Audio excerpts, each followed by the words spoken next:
I just finished painting this night scene. It has a lot of dark values in it. And so we're going to talk about dark values, dark and light patterns, by doing some warming up with value studies. And this is where we get to play with a single color and start to create some dynamic washes and compositions. For many years, I painted value studies using dark value colors like Payne's Gray or Indigo.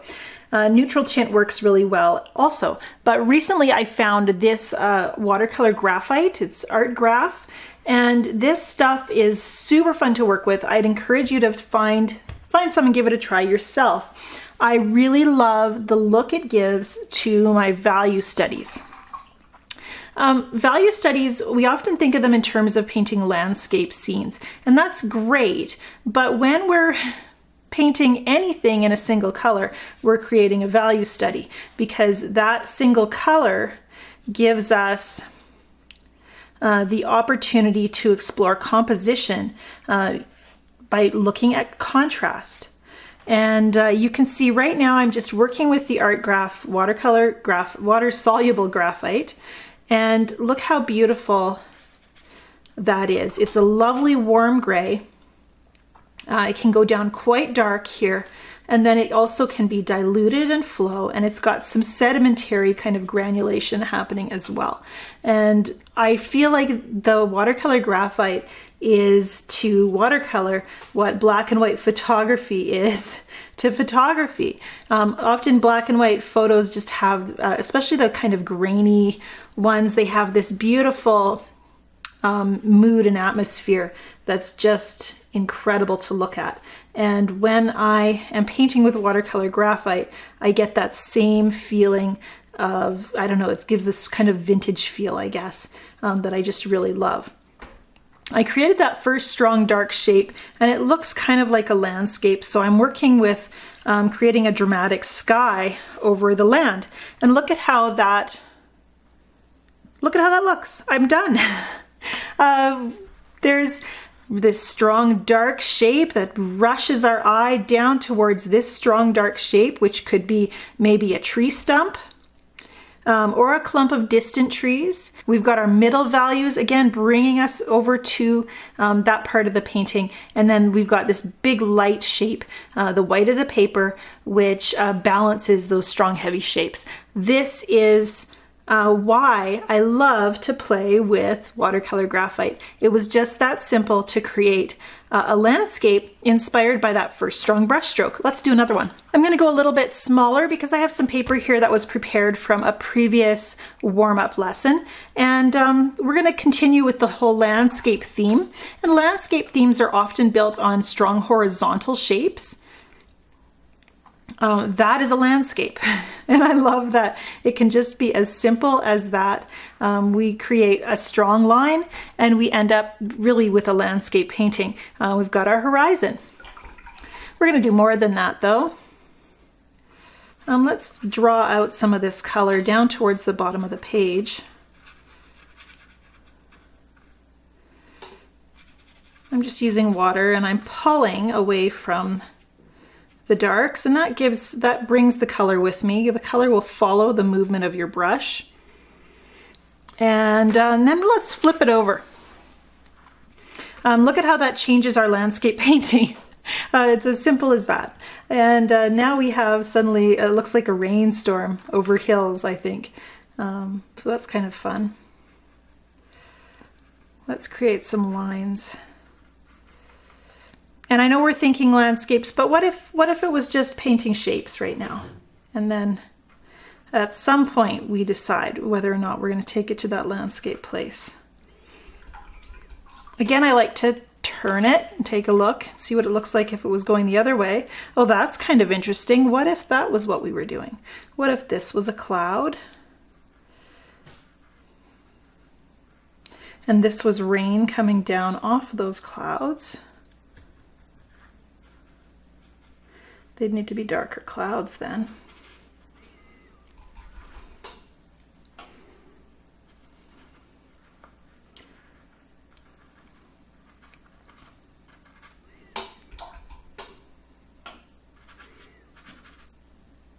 Maybe soften some of those lines a bit. Now we definitely have that feeling of, oh, it's a stormy day. Look at that rain. I have the feeling that we could actually see Dorothy's house like up in the sky blowing across the landscape.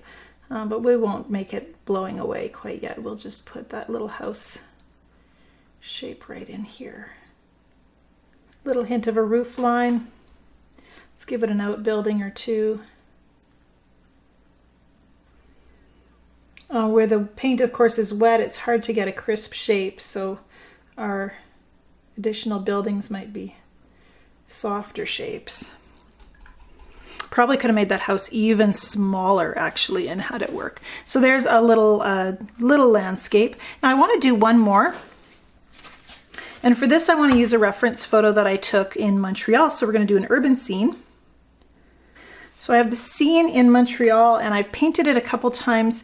I'm still not completely satisfied with what I'm getting, and that's when it's really good time to go back to the basics, to go back to your value study, and to start to look there for how to build out your scene. What I like to do for an urban scene is try to see that mountain range. I'm focusing on the white space right now. And then I try to build out my darkest darks not long after that. So we're going to just see that initial large shape. But we're going to see the shape that it creates silhouetted basically against the other side of the street, silhouetted against the sky.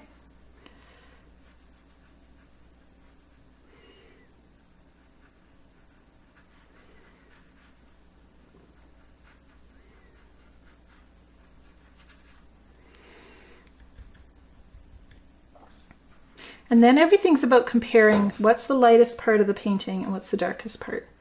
And this is kind of a darker area.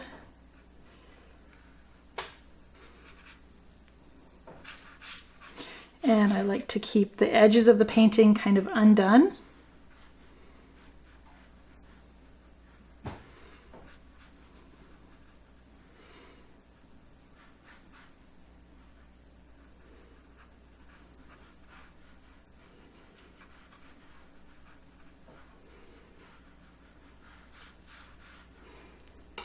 And look at how we've captured that side of the building already. Over on this side, we have some cars creating a strong dark shape on the ground. One there. Kind of bumps out and creates one there as well. We've got, looking for the mountain range, where are the bottoms of the shapes of this in this one. Pulling up, connecting it with this bush here, this tree.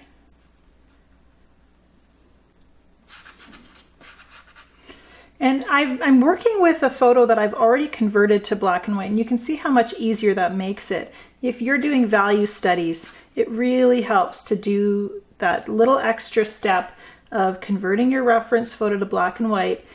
And it's a good habit to get into, learning to look at the values, the contrast, because if you can get the values right, well, you can see how blurry this reference photo is. But with that blurry reference photo, we can still identify most of the objects in the scene. We can see the people, even though they're really just very simplified shapes. And we can see the cars, even though they're really just a kind of a pattern of light and dark. And I'm really simplifying them even more in my reference, in my painting.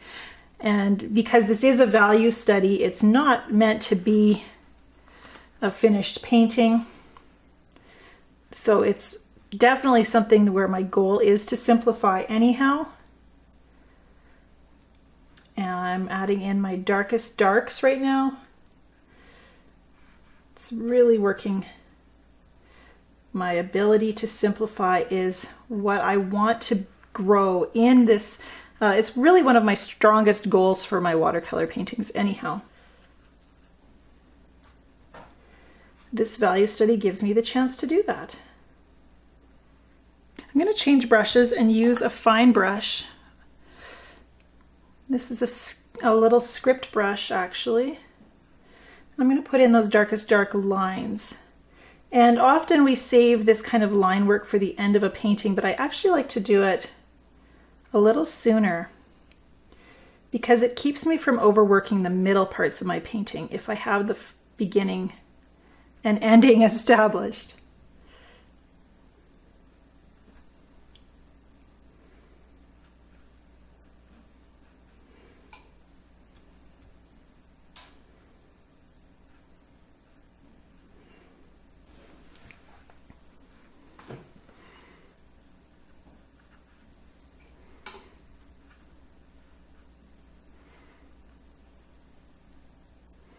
I want to see if I can get some of those people in. There's a little lantern here and some interesting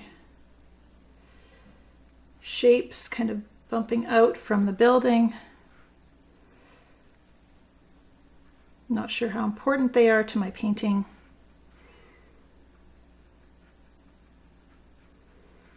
The people really are just a kind of a bump of a head. Shoulders are the widest part usually of the body. And we want to place the feet in the right spot.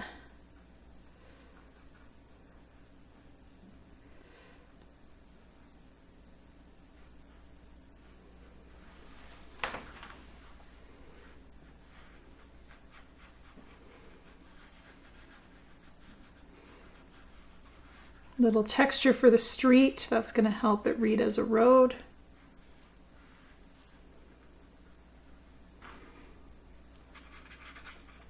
Paint a little sky in here.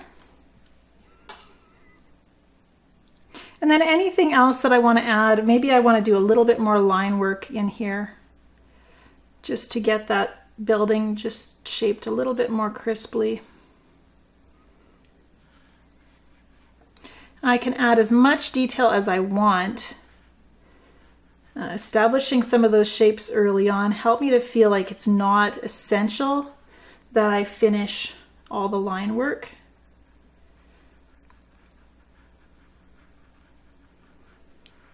As you can see, the watercolor graphite's a lot of fun. I could have done the same thing with a dark value watercolor, but when I use watercolor graphite, for some reason, I think it's the beautiful texture that it creates.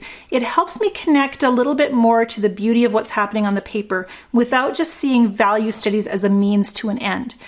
Often we rush through a value study because we want to get to the business of painting, but when we have the chance to really just play with contrast, just like I did here, I really didn't have a thought in my head when I put that first stroke down, but I created this landscape that I'm really excited to develop in further paintings. The beauty of watercolor graphite helped me to connect to that rather than just trying to rush through this value playtime. And it makes me better at seeing contrast when I'm working with color, when I'm painting landscapes and wanting to create a strong composition.